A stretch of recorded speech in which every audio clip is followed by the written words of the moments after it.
तो हेलो दोस्तों, कैसे हो आप सब। आशा करता हूँ कि आप सब ठीक होंगे। अगर आपने अभी तक मेरे चैनल को सब्सक्राइब नहीं किया तो मेरी आपसे रिक्वेस्ट है कि जल्दी से जाके सब्सक्राइब कर दो। तो आज हम इस अनीम का थर्ड एपिसोड देखेंगे। तो चलिए बिना देरी करे हुए शुरू करते हैं। एपिसोड की शुरुआत में हम इन सबको देखते हैं जो कि एक साथ डिनर कर रहे होते हैं। यहाँ पर राजेश कहता है कि मुझे ये बात बिल्कुल पसंद नहीं है। इस पर फिर M21 कहता है कि क्या पसंद नहीं है तुम्हें। फिर राजेश कहता है कि देखो, तुम्हारे बाउल में तो बैम्बू शूट ज्यादा है और मेरे में देखो सिर्फ सूप ही सूप है। और इसी बात पर फिर दोनों में दोबारा से बहस छिड़ जाती है। इसके बाद फिर राजेश प्रिंसिपल से कहता है कि यहाँ जो कुछ भी हुआ तुम भूल जाओगे।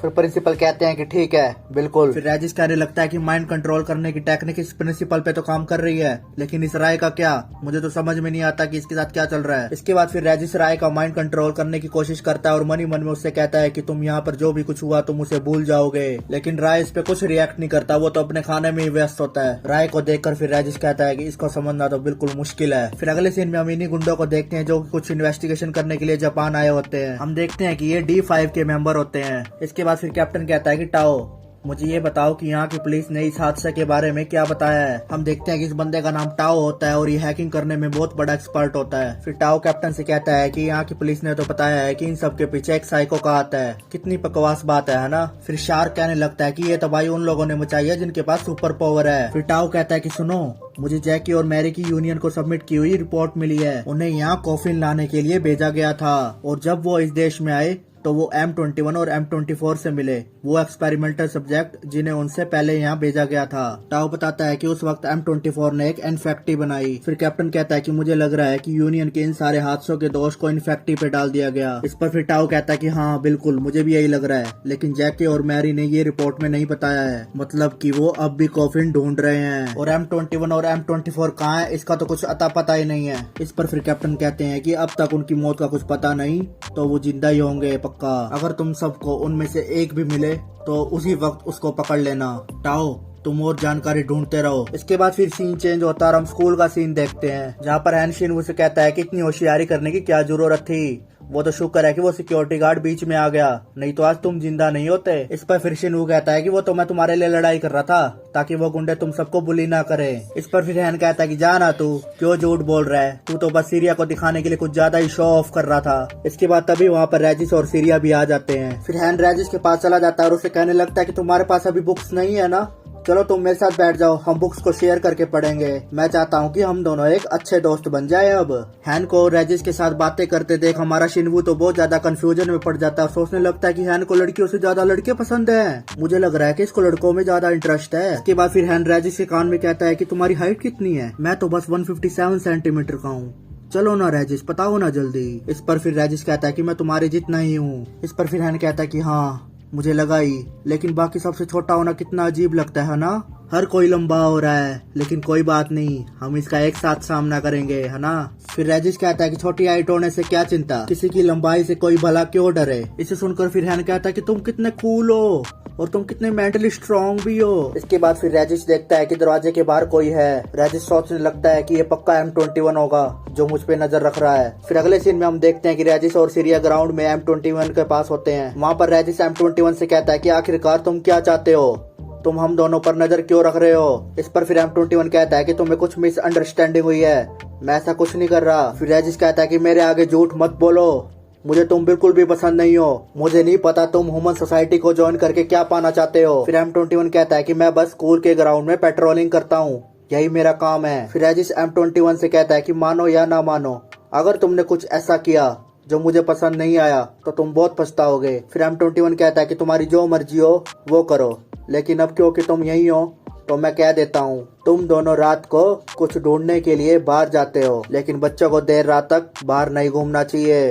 इस पर फिर राजेश कहता है कि हैं तुम मुझे बच्चा समझ रहे हो। इसके बाद फिर यहाँ से सीन चेंज होता है और हम राय और प्रिंसिपल को एक साथ देखते हैं। वहाँ पर प्रिंसिपल राय से कह रहे होते हैं कि जहाँ तक मेरा ख्याल है, जिस परिवार से सीरिया और राजेश आए हैं वो अभी बदले नहीं है। इंसानों को नुकसान पहुंचाने की सिचुएशन में वो अपनी पावर को आंख बंद करके यूज नहीं करेंगे। फिर राय कहता है कि फ्रैंकस्टीन। फिर प्रिंसिपल कहते हैं कि यस मास्टर। राय कहता है कि ये चाय कड़वी है। फिर प्रिंसिपल कहते हैं कि मुझे माफ करना, मैं भी चीनी लाता हूँ। इसके बाद फिर हम हैन और शिनवू को एक साथ देखते हैं, जहाँ पर शिनवू हैन से कह रहा होता है कि हैन मुझे बहुत भूख लगी है, कुछ खाने के लिए बना दो यार। इस पर फिर हैन कहता है कि मैं आज बिजी हूँ, मेरे अंकल ने मुझे सिक्योरिटी चेक करने को कहा है, इसलिए मुझे आज यही करना है। हम देखते हैं कि हमारा हैन भी बिल्कुल टाओ की तरह कंप्यूटर में और हैकिंग करने में एक्सपर्ट होता है। इसके बाद फिर शिनवू कहता है कि ठीक है, मैं ही कुछ बना लाता हूँ। अपने लैपटॉप में एक नोटिफिकेशन देख के हैन कहता है कि सिक्योरिटी सिस्टम में छेड़छाड़, अच्छा ये किसने किया। हम देखते हैं कि वहीं दूसरी तरफ टाओ भी अपने लैपटॉप के आगे बैठा होता है और ये सिक्योरिटी के साथ छेड़छाड़ इसी टाओ ने ही किया होता है। फिर टाओ के लैपटॉप में भी एक नोटिफिकेशन आती है, उसको देख के फिर टाओ कहता है कि वाह, मुझे ब्लॉक कर दिया। हम देखते हैं कि ये काम हैन ने किया होता है, हैन भी उसका बाप होता है हैकिंग करने में। इसके बाद फिर हम देखते हैं कि टाओ बहुत स्पीड से टाइपिंग करने लगता है। वहीं दूसरी तरफ हैन के लैपटॉप में वार्निंग की नोटिफिकेशन आने लगती है। वो देख के फिर हैन कहता है कि मेरे निकालने के बावजूद भी दोबारा, लगता है तुम ये बस ऐसे ही नहीं कर रहे हो, लो मैं तुम्हें एक छोटा सा तोहफा देता हूँ। इसके बाद फिर हैन अपने लैपटॉप से टाओ को गिफ्ट की नोटिफिकेशन भेज देता है और जब टाओ उस गिफ्ट पे क्लिक करता है इतने सारे पेज खुल जाते हैं, जिससे देखकर टाओ बहुत ज्यादा हैरान हो जाता है और कहता है कि ओहो, तुमने इसमें बहुत सारे वायरस डाल के भेजा है, तुम तो काफी बढ़िया हो। फिर इसी तरह दोनों एक दूसरे से लैपटॉप में खेलने लगते हैं। फिर सडनली हैन के लैपटॉप में एक टाइम में बहुत सारे वार्निंग के नोटिफिकेशन आने लगते हैं। इस पर फिर हैन कहता है कि इतना तेज, मुझे लग रहा है कि बहुत सारे हैकर एक साथ अटैक कर रहे हैं। हैन कहता है कि बुरा हुआ, मैं तो इनको एक साथ ब्लॉक नहीं कर सकता बिल्कुल भी। इसके बाद फिर तभी शिनवू आ जाता है कुछ बना के। वो आगे बढ़ने ही लगता है कि उसका पैर लैपटॉप की तार में अटक जाता है और लैपटॉप की तार निकल जाती है। इस पर फिर हैन कहता है कि क्या यार, ये क्या कर दिया, मैं बहुत जरूरी काम कर रहा था। फिर शिनवू कहता है कि छोड़ो ना, अब बहुत हो गया, चलो अब खाते हैं। इस पर फिर हैन कहता है कि रुको, मैं भी आया, मुझे एक इम्पोर्टेंट कॉल करनी है। हैन के बाहर जाने के बाद फिर शिनवू हैन का लैपटॉप छेड़ने लगता है। तभी उसके लैपटॉप में मैसेज आता है कि क्या हुआ, रुक क्यों गए। हम देखते हैं कि ये मैसेज टाओ कर रहा होता है। फिर शिनवू उसके मैसेज को रिप्लाई करने लगता है और उसे कहता है कि कुछ नहीं, बस प्लग निकल गया था। फिर टाओ का मैसेज आता है कि वैसे तुम मुझे बहुत पसंद आए,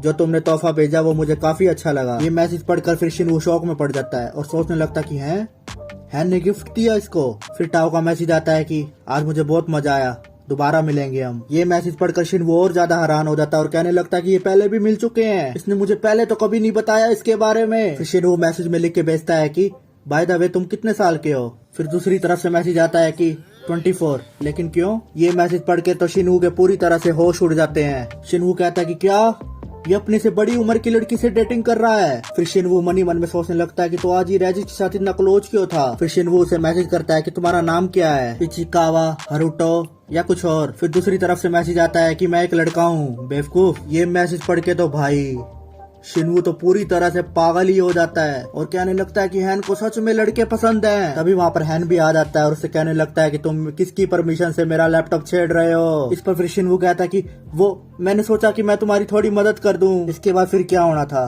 दोनों में एक जबरदस्त फाइट हो जाती है। वहीं दूसरी तरफ हम टाओ को देखते हैं, जो कि कैप्टन से कहता है कि मैंने एरिया के हर सर्विलियंस कैमरे को चेक कर लिया है। वो स्क्रीन में M21 की सारी लोकेशन दिखाने लगता है। स्क्रीन को देखकर फिर कैप्टन कहता है कि तो M21 जिंदा है अभी। फिर कैप्टन टाओ से कहने लगता है कि क्या वो अभी भी इसी एरिया में है। इस पर फिर टाओ कहता है कि लगता तो है, वो और कैमरे में भी नजर आया है, लेकिन जेक, मैरी और M24 ये तीनों नजर नहीं आए, ये कितनी अजीब बात है। फिर कैप्टन अपने मेंबर्स को कहता है कि जाओ M21 को पकड़ के लाओ। फिर अगले सीन में हम देखते हैं कि रेजिस, एरिया और M21 प्रिंसिपल के घर पर होते हैं। वहाँ पर इन सब ने बहुत सारा कूड़ा मचा रखा होता है। इसको देखकर फिर प्रिंसिपल कहता है कि मैंने डिसाइड किया है कि आज से तुम सब घर की सफाई करोगे। इस पर फिर रेजिस कहता है कि मैं क्यों घर का काम करूं। फिर M21 कहता है कि तुमने तो कहा था कि तुम इस घर की रक्षा करोगे। इस पर फिर प्रिंसिपल बहुत ज्यादा भड़क जाते हैं और कहते हैं कि मुंह बंद करके जल्दी से सफाई शुरू करो। इसके बाद फिर हम देखते हैं कि ये तीनों सफाई शुरू करने लगते हैं। राय को सोफे पे बैठा देख रेजिस कहता है कि ये सफाई क्यों नहीं कर रहा, ये क्यों बैठा हुआ है ऐसे। इस पर फिर प्रिंसिपल थोड़ा नर्वस हो जाता है और मन ही मन में कहने लगता है कि मरवाएगा क्या ये। फिर रेजिस राय से कहने लगता है कि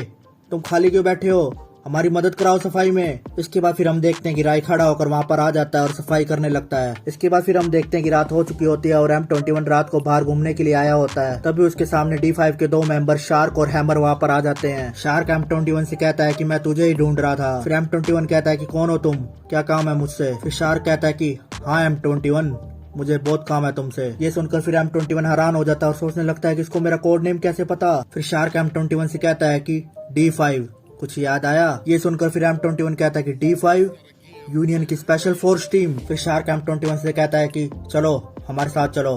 नहीं तो तुम्हारे लिए बहुत बुरा होगा। M21 मन ही मन में सोचने लगता है कि मुझसे ज्यादा स्ट्रॉन्ग है, क्या करूँ मैं। फिर शार्क M21 से कहने लगता है कि ओह कांप क्यों रहे हो, मुझे ये बताओ M24 कहाँ पर है, क्या उस मोटे बुड्ढे के साथ काम करना मुश्किल था। इसे सुनकर फिर M21 भड़क जाता है और शार्क को मारने के लिए आगे बढ़ने लगता है, लेकिन M21 शार्क के आगे बिल्कुल भी नहीं टिक पाता और शार्क M21 को उठा के उसे नीचे पटक देता है। तभी वहाँ पर रेजिस और सीरिया भी आ जाते हैं। रेजिस M21 से कहने लगता है कि तुम यहाँ क्या कर रहे हो। फिर M21 रेजिस से कहता है कि पीछे हटो, जाओ यहाँ से। फिर शार्क कहता है कि कौन है ये दोनों, तुम्हारे दोस्त हैं क्या। फिर रेजिस शार्क से कहने लगता है कि तुम्हारा हेयर स्टाइल कितना घटिया है और तुम सबसे ज्यादा बेवकूफ हो। ये सुनकर फिर शार्क भड़क जाता है और रेजिस को मारने के लिए आगे बढ़ने लगता है। तभी वहाँ पर बीच में कैप्टन भी आ जाता है। कैप्टन शार्क से कहता है कि मैंने तुम्हें M21 को लाने को कहा था और तुम यहाँ बच्चे से लड़ रहे हो। कैप्टन M21 से कहने लगता है कि क्या तुम हमारे साथ चलोगे। कैप्टन को देखकर M21 कहता है कि तुम तो D5 के कैप्टन क्रैंस हो। फिर बीच में रेजिस कहने लगता है कि ओ M21 को कहाँ लेके जा रहे हो, मैंने इसकी परमिशन नहीं दी।